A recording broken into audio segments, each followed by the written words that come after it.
I just want to leave everybody with this. Last September, remember, we're not going to cut rates throughout the year. We're not going to cut rates. At the beginning of 2023, everybody thought, at the end of 2023, they were predicting 4 rate cuts in 2025. Then some financial genius, I was on with John Williams' show. Some financial genius came on his show and said, they anticipate 6. And I was on John. John's like, what do you think? I'm like, let's get to the first one. Right? It was supposed to be in March. We got to March, nothing. We got to April, nothing. We got to May, nothing. He kept saying, what do you think? I'm like, let's get to the first one. After the first one, we'll figure it out.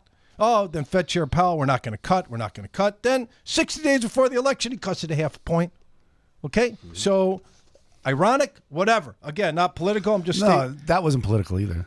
Just stating the fact. Okay? That's what happened. Thought I was too. Okay? Hang on. Here's what happened. Okay, here's what happened.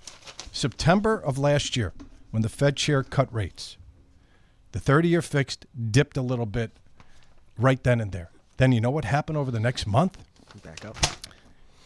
Okay. When the Fed cut benchmark rate 50 basis points on September 18th, 2024, the average 30-year fixed mortgage in the U.S. briefly dropped to around 6.09% on September 19th.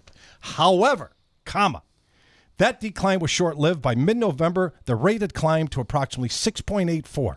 The surge happened despite the Fed's action because mortgage rates are primarily tied to the 10-year yield, not the short-term Fed fund rate. After the cut, strong economic data like job report and inflation figures pushed Treasury yields, thus the mortgage rates higher, which is exactly what I've been saying on this radio and other stations for the past, forget about how many months, days, years, it's exhausting. Okay? And here's the other thing. We got to go to break.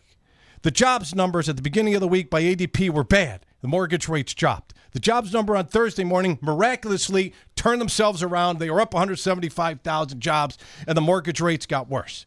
So if you want better mortgage rates, you better pray for bad job numbers.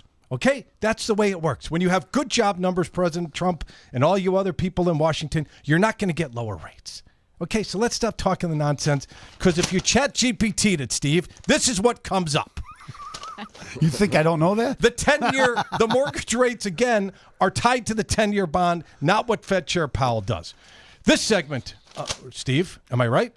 Kind of. Steve, am I right? Kind of. Am I right? Do mortgage rates follow the 10-year bond? It's true.